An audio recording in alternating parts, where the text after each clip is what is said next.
Episode 7 of ReZero. Where do I even start with this episode?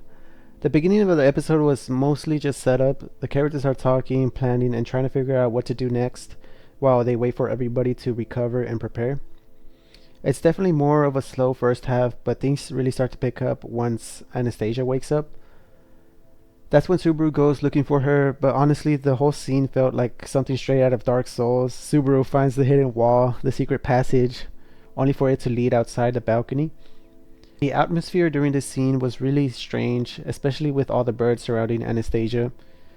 It seems like she was aura farming in a sense. Maybe it has to do something with the fact that she's a spirit possessing Anastasia, that's why all the birds are gathering next to her.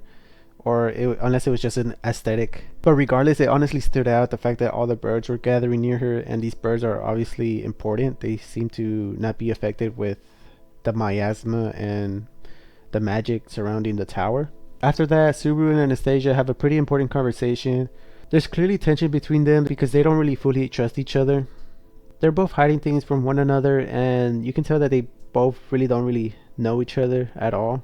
What I like about this moment is that Anastasia finally opens up a little. She admits that some of her secrets and actually stands up for herself instead of constantly acting distant and unreadable. We've already seen one possible path, that she was willing to kill Ram, and she was selfish and unpredictable. Her main goal has always been saving Anastasia, even if it means using other people. So seeing her finally decide to trust others instead of only relying on herself, and honestly, it was really good character development, the fact that Julius showed up and he finally knows the truth. But before that, there was also another conversation that Anastasia had with Subaru, and it was something that I've always wondered. I wondered if Subaru has always wondered if he could talk about his other world, or the fact that he was isekai'd. I wonder if that's part of the contract with Satella. Is it forbidden for him to say that he was isekai'd? Because even if he can't directly say it, I'm sure he can somehow hint at it and probably talk to Ao and try to tell people that Ao knows, or that that he's from the same place that Ao is.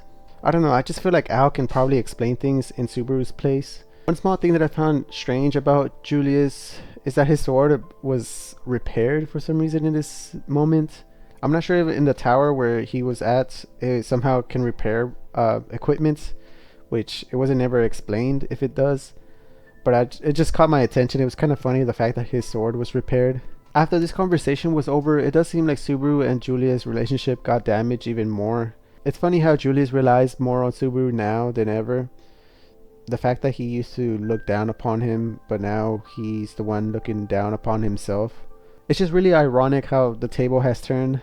But the real moment where the episode takes off is towards the end.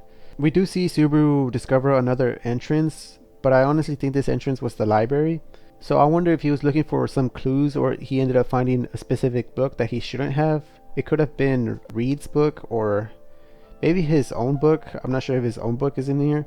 But it's clear that he found something that he shouldn't have. I wonder if there was somebody up there.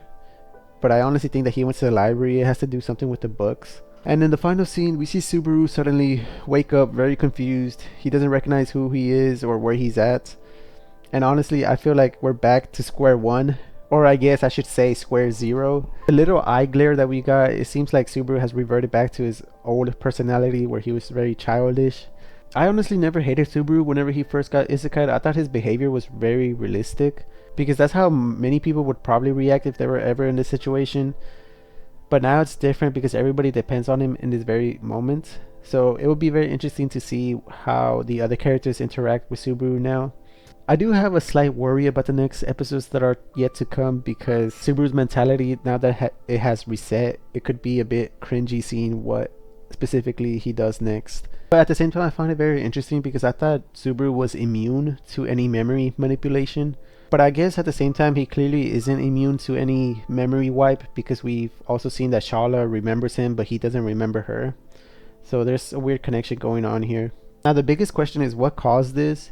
Was it a book in the library, or was it one of the gluttony witches, which are the only characters that we've known of so far that have the power to memory wipe? But at the same time, if the gluttony witches are here, it just raises more questions, because if they're in this tower, how come Shala never spoke about them or hasn't kicked them out from the tower? Either way, Subaru's memories are gone and we're basically starting all over again. I can't wait for the next episode, episode 8. There's clearly going to be a lot of chaos, a lot of people panicking, the fact that the person they relied on has somehow lost his memory. Moving on to episode 11 of Elite Classroom. This episode picks up where we last left off. We find a group of students who suddenly got sabotaged and pushed off the ledge, leaving one teammate standing by herself. We see Ayano trying to figure out a way to help out without having to get the whole team disqualified. Things are already difficult for Ayano, the fact that this girl is constantly following him, trying to get him expelled, so I wonder how he's going to make time to help out this other group.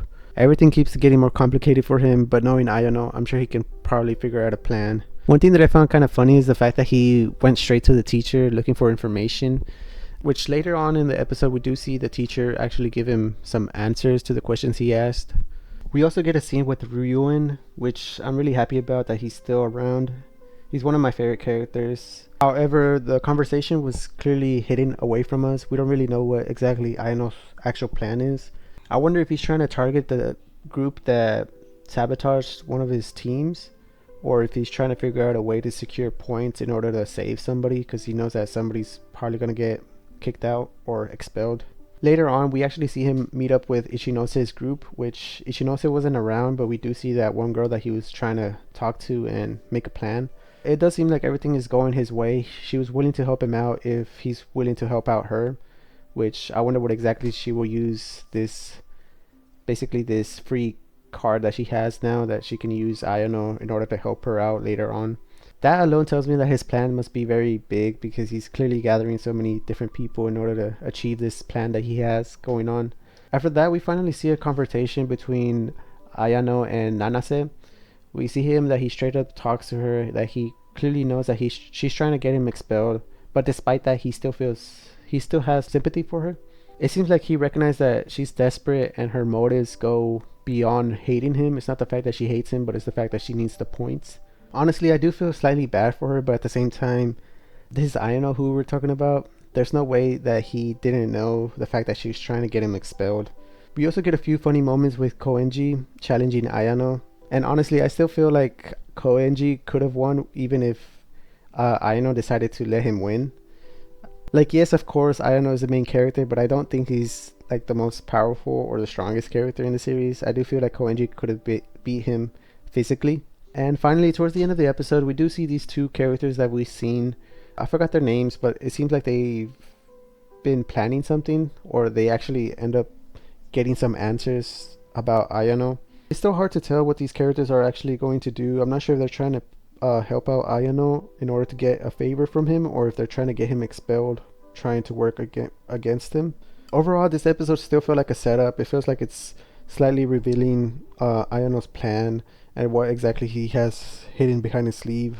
We did see that in the beginning, before this test exam began, we did see that he was trying to gather points, so he clearly knows that somebody's going to get expelled and that he needs the points for this. But just before I forget, we also did get hinted of who sabotaged the group. It seemed like it was one of the members of Nanase's group, so I wonder if she will actually snitch or what exactly she will end up doing. I'm not sure if she's going to help out Ayano or if she's going to try to keep it a secret. But I'm very curious to see what happens next. It's clearly setting up the plan of Ayano, and I can't wait for it to unfold. And finally, we have episode 10 of Dorohedoro. For the most part in this episode, we're following two different groups. First, we have the Cross Eyes, who are trying to build influence and recruit more people. Then we have the surviving team, who is part of Anne's mansion, whose objective is to find the missing cat. Honestly, most of the episode was centered around searching for this cat. We also end up seeing a new, different type of magic that I don't think they've really shown in this series. It's apparently called defensive type magic, which, considering their reaction, it seems like it's one of the strongest magic in this series. We also see Ebisu, who seems to use this cursed item that she had, which ends up transforming her. I don't think this is her main magic. It seems like it was the cursed item that she had. Eventually, though, we do see them lose a cat. The Cross-Eyed lose the cat. They fail to capture it. Then we switch back to Kaiman, and things are incredibly confusing surrounding him. It does seem like he has multiple personalities at this point. It's like he's trying to piece together frames of his old memories and trying to figure out who he really is. We also see Rizu again, who still believes Kaiman may have killed him, but even Rizu doesn't seem to fully be convinced that it was him. The biggest moment in the episode, though, was definitely Kaiman's dream, or Aikawa's dream. Within his dream, it's heavily implied that the surgeon helped Aikawa gain magic through surgeries. The surgeon himself also seems like a very important character, but it seems like they're really dragging this out. Like he's trying to meet Aikawa, but for some reason he still hasn't been able to find him. Later on, we see Nikaido training. At first, I thought she was becoming a devil, but it seems like she's just training as a devil in order to improve her magic. But other than that, that's all we've seen from Nikaido. It seems like she's trying to get stronger, trying to be able to control her magic. And then we return back to Aikawa again. It seems like he's basically trying to relive his old memories, trying to go back to his normal life, but clearly he's struggling mentally. I wonder what exactly is going on. I believe it might be some sort of magic that he has or that he gained that is affecting the way he lives now. But overall, towards the end of the episode, everything is converging towards Anne's mansion. By the end of the episode, it seems like everybody's goal is to go there. All their answers will be answered if they go there. I'm sure there's going to be a huge conflict, a huge battle. Again, it seems like everybody's heading towards En's mansion. One detail that I found kind of strange is the fact that Nikaido had to use a disguise, which doesn't seem like the Cross Eyes are going after her, or it doesn't seem like she has any bad blood against anybody, or anybody has any bad blood against her. So I wonder why exactly she needed a disguise. The only weird thing that I found about her disguise is the fact that she had to change gender, which now she looks similar to Rizu, which I have a strong feeling that there will be some confusion or some upcoming battle once they reach the mansion. Overall, it was a great episode, but the series is insanely confusing in the best way possible. One thing that I'm just worried about is that Nikaido's time magic. I really hope that the season doesn't end with her trying to reverse time and undo everything.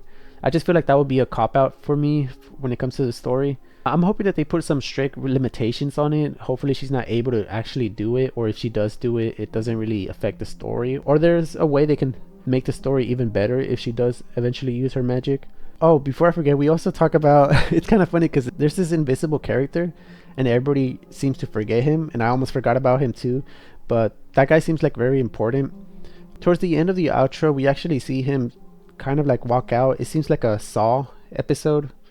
Well, not an episode, but the Saw movie. Towards the end of the outro, we actually see some footsteps that were invisible, so I'm expecting that's going to be him. He's probably going to play a big role towards this end of the season.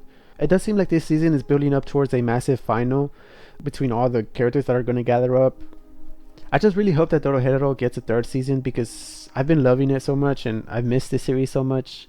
I know I can read it, but I first experienced it watching the anime, and I just want to really watch it as an anime, not actually read it. And honestly, to wrap it up, it was a great week. When it comes to ReZero, Classroom of the Elite, Dorohedoro, they all delivered a really interesting episode this week. If you haven't watched any of these, I definitely recommend them. Check them out. It depends on your taste, obviously, but when it comes to Dorohedoro, it is more of a gory series, mystery series. When it comes to Classroom of the Elite, it's more of a heavy dialogue and strategy focused series. And when it comes to ReZero, it's a psychological fantasy mystery series, so you can't go wrong with that. But other than that, thank you for watching. I'll see y'all next week.